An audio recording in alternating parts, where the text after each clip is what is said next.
नमस्कार, मैं Rajkumar Uppal hold the hope no more depression में आपका स्वागत करता हूं। और आज हमारे साथ स्टूडियो में मौजूद हैं सुनील क्षेत्रपाल जी, जो ट्रैफिक सपोर्ट टीम से हैं और ये लगातार यातायात कर्मियों की मदद करते रहते हैं। आपने कई चौराहों पर इन्हें यातायात संचालित करते हुए भी देखा होगा। आज इनसे बात करते हैं, ये जो अवसाद या जिसे डिप्रेशन कहते हैं, ये किन परिस्थितियों से पैदा होता है, क्या मानते हैं आप? जिस तरह आजकल का खान पान पे भी काफ़ी डिपेंड करता है, उसके अलावा और क्या क्या चीज़ें ऐसी होती है जिनकी वजह से डिप्रेशन में आ जाता है व्यक्ति?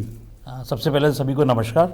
और दर्पण न्यूज़ द्वारा शुरू करी गई ये पहल hold the hope no more depression के लिए यहाँ बुलाने के लिए बहुत बहुत धन्यवाद। जो मेन डिप्रेशन का कारण जो हम लोग फील कर रहे हैं, जो पिछले काफ़ी टाइम से हम लोग इसको रियलाइज़ कर रहे हैं, तो मेन कारण क्या है कि पहला तो अभी एकदम से जो बढ़ा है वो कोरोना के टाइम के बढ़ा है, क्योंकि कोरोना के बारे में एक तो आदमी की बीमारियां इतनी ज़्यादा फैल गई थी, दूसरा उसका सोर्स ऑफ इनकम भी काफ़ी कम हो गया था। तो एक पारिवारिक जिम्मेदारी निभाने के कारण उसको आदमी जो है डिप्रेशन में चला गया था कि उसको दिखता नहीं था कि आगे फ्यूचर क्या होने वाला है।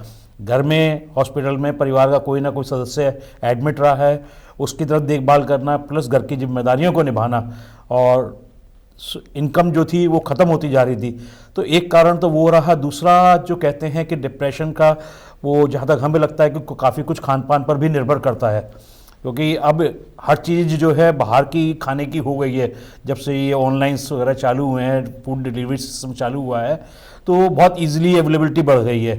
तो वो भी एक कारण है, क्योंकि डाइट्स जो हैं अल्टीमेटली इफ़ेक्ट करती हैं बॉडी के ऊपर, माइंड के ऊपर।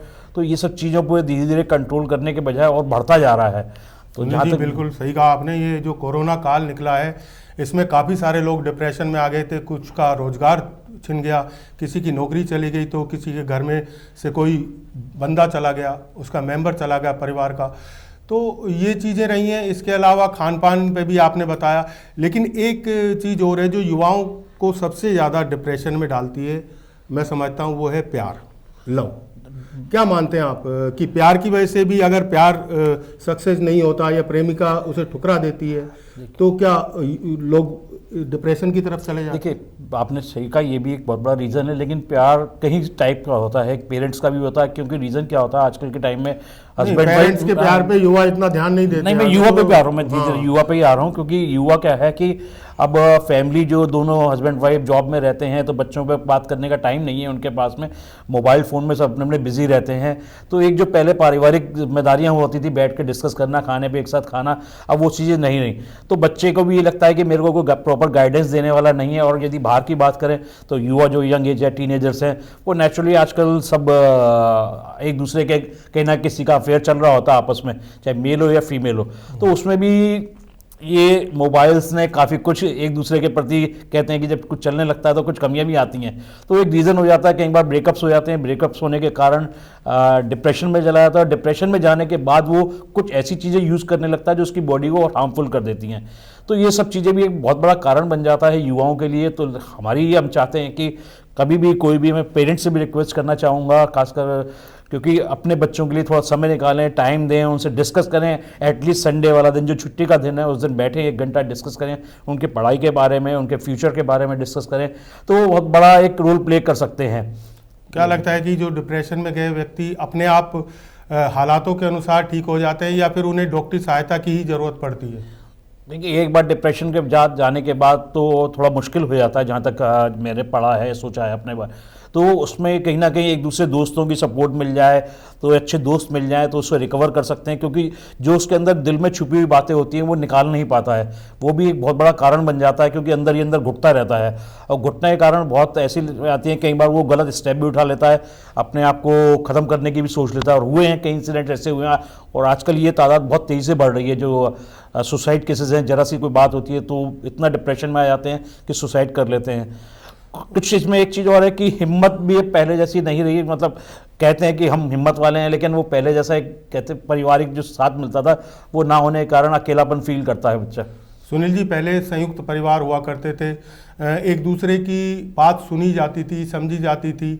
लेकिन अब एकल परिवार जब से व्यवस्था बन गई है या बनाई गई है, तो ये होने लगे हैं। इसमें जैसे आपने बताया अभी, जैसे मियाँ बीवी अपने अलग अलग जॉब करते हैं या कुछ भी करते हैं, तो घर में बच्चे हैं, बच्चे जब माँ बाप से इतना घुल मिल नहीं पाते हैं, उनसे अपने मन की बात नहीं बता पाते हैं, तो ये स्थितियां पैदा होती हैं। आप क्या कहना चाहेंगे?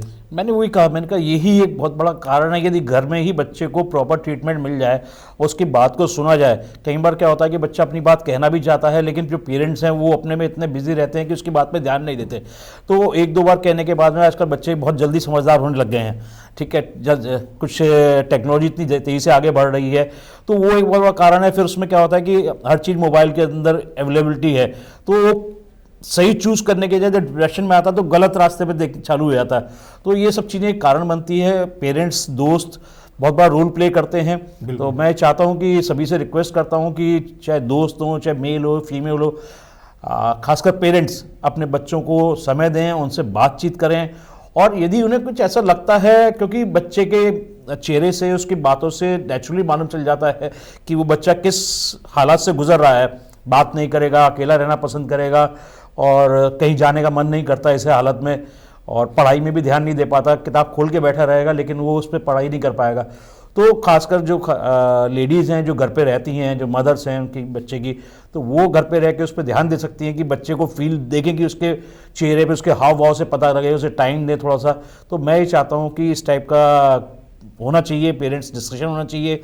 स्कूल्स में यदि पेरेंट्स मीटिंग में जाते हैं तो वहाँ पेरेंट्स को उसके टीचर्स के साथ में डिस्कस करना चाहिए कि क्लास में कैसा ये रोल प्ले करता है, बैठता है, किसके साथ बैठता है, कौन बच्चे हैं। यदि कोई गलत सोबत है तो उसको रोका जाए। आजकल की जो आधुनिकता की भागदौड़ भरी ज़िंदगी रह गई है, जिसमें आदमी चाहता है कि जल्दी से जल्दी उसे रिजल्ट प्राप्त हो। वो कुछ भी कर रहा है तो उसे होता है कि जल्दी से जल्दी मुझे इसका फल मिले, सफलता मिले।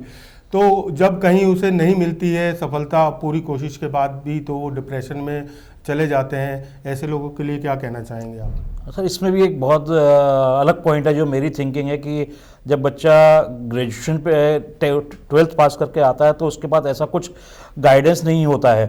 यदि उसे उस समय प्रॉपर गाइडेंस दिया जाए कि उसे किस फील्ड में जाना है। अब जैसे छोटा सा एग्जांपल देता हूँ, मैं अपने बेटे का लेता हूँ कि जैसे उसने 10th क्लियर किया था तो उसने सोच लिया था कि मुझे सीए बनना है। तो सीए के लिए उसने ना किसी 12th के बाद ना कोई फॉर्म भरा, ना किसी में बीकॉम के लिए फॉर्म भरा।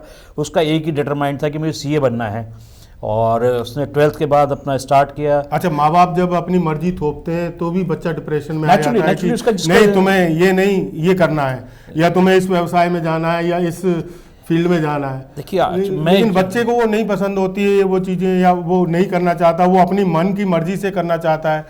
तो इन सब बातों पर क्या कहना चाहेंगे? ये नेचुरली बच्चे का जब मन है तो उसको फील्ड को उसको चूज़ कर देना चाहिए।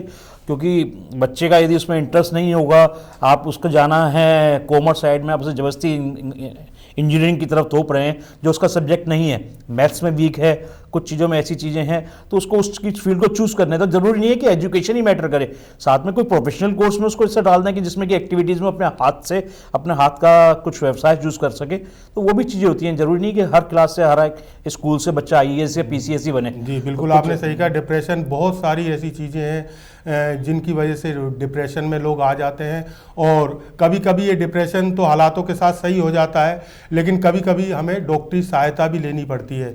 आप हमारे स्टूडियो में आए, आपका बहुत बहुत धन्यवाद। आपने लोगों को बहुत अच्छी जानकारियाँ दी। नमस्कार। शुक्रिया।